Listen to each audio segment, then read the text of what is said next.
Blue! Blue, come quick! Huh? What is it, Moon? What is it? Come, hurry! Hurry, up, up! Look what I found! Oh my, it cannot be. But where? It wandered into the yard, so I let it here for safekeeping. Oh my, you did good, my dear. You did good. What will we do with it? It cannot stay. It must. And it's not an it, my love. This is a he. We must go inside. Come, let's away. Inside! Mush! Up, up, up! Do you know who this is, my love? No, my love, but how do you? I haven't smelled this scent in quite some time. This is the descendant of Snowball, a friend of my kin. But Snowball survived? There is no other explanation.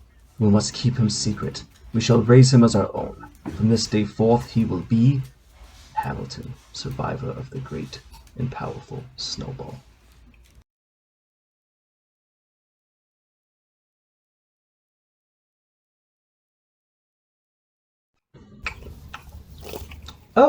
Oh, hey, how goes it? Yeah, so as you know, I'm Hamilton. I'm a pig who was raised by wolves. Don't worry, I don't bite. Hard. I believe you already met Blue and Moon, my parents. They found me wandering around one day and took me in.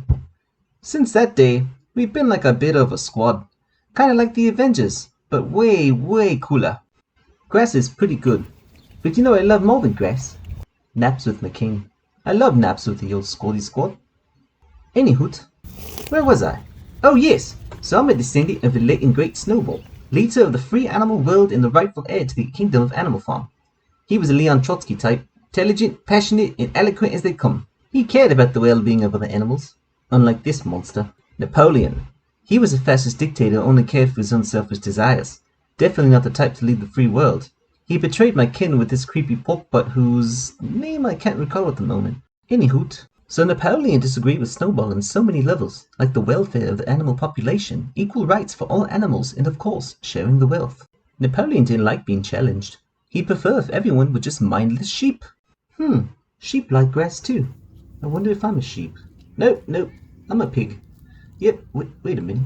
How did I get over here? Anyhoot, so Snowball heard that Napoleon hated his guts or whatever, and was sentenced to death by Napoleon's personal guard. So, he did what any little piggy would do in a situation like this. He hooved it. And when I say this little piggy hooved it, I mean just that. He hooved it. This little piggy went all the way home. So, Snowball disappeared into the wilderness, where he met Mother. Obviously this is when I came into the picture. I mean, what? Do I gotta spell it out for ya? Sheesh. So, Napoleon is nasty pig-headed pig butt. See those dogs? Yeah, those beasts are Napoleon's personal guard. They were the ones who chased Snowball out of Animal Farm in the first place. They're actually kin to Papa Blue, which is a bit ironic, since we both ended up in this place. My brain hurts. Anyhoot, so these dogs are as vicious as they come. But don't worry, Papa Blue was never evil, not like these mangy mutts. Ah yes, you see that magnificent beast there? That's Jessie. She is a great aunt of my Papa Blue. She was one of Snowball's most trusted confidants.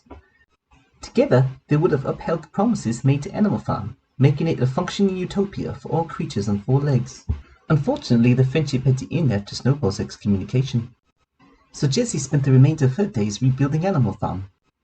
The sad part about it is that utopias don't really exist.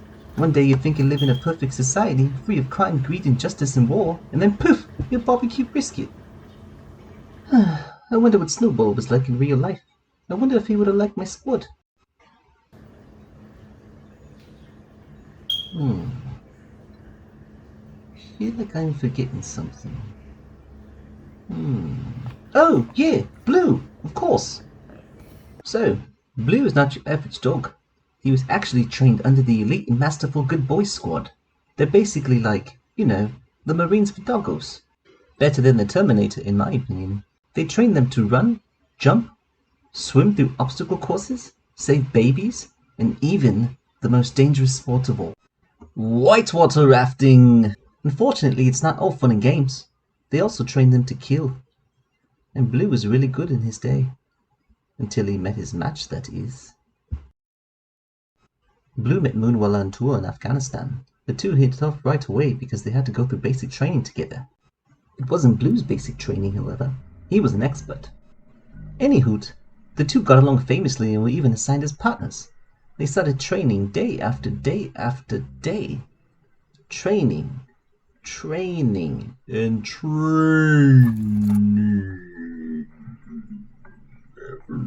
day. It could be pretty exhausting when you really think about it. I'm tired just thinking about the memory. God, I should go for a nap. It didn't take very long for the two to fall in love. They were so compatible. Hell, they even had a litter. But, like I said, there's no such thing as utopia. Shortly after the puppets were born, word got out that Napoleon survived, so Blue Moon was sent with the elite Good Boy Squad to get after him. That night, Napoleon's guard dogs came and stole the puppets away from Blue Moon's home. They were never seen again. Blue fell into a deep and dark depression. He just wasn't himself. He started drinking heavily and hanging out with strange women. He gave up completely. This was the end for Blue. Until one day, he found a pig in need of a home. He rescued me. He took me in and raised me as his own, him and Moon. The three of us, again, we were inseparable, like the Avengers, just way cooler. The downside about it is that poor Moon never got over the loss of her puppas. Imagine losing your babies to your own kin. She got worse and worse every day, always so down. She couldn't even sleep right anymore. One night, she was feeling especially down, because the masters bought her a sweater that didn't quite fit right. She took it very personally. She picked a fight with Blue. The two of them argued all night. She got really angry. I mean really angry. She busted out the front door and stormed out the front gate. Blue chased her all the way to the road. And then it happened. Out of nowhere. I'll never forget the sound. The sound of my papa screaming in agony. They never saw the car coming. The injuries were catastrophic. Blue nearly lost a leg, an ear. It was devastating. Pure chaos. Moon lost an eye. She lost a freaking eyeball. She couldn't even see what was right in front of her.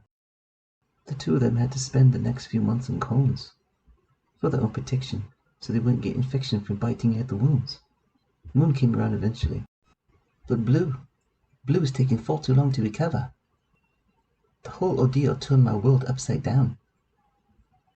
I did my best to try to comfort my parents every chance I got. I lay down with them, lick the wounds, but it wasn't enough. One night the master's phone rang. He cried a lot.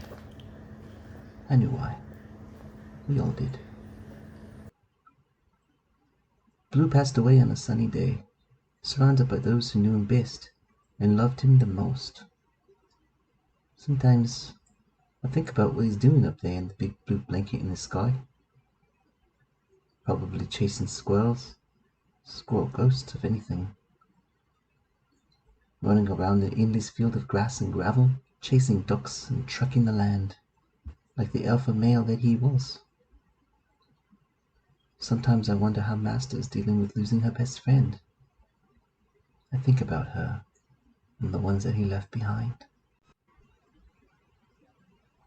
I think about this and I smile now, because I've cried enough. We all have.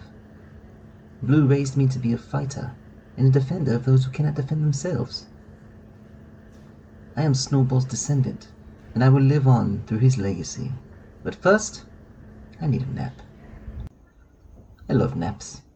Sleepy naps. I wonder if Snowball liked naps.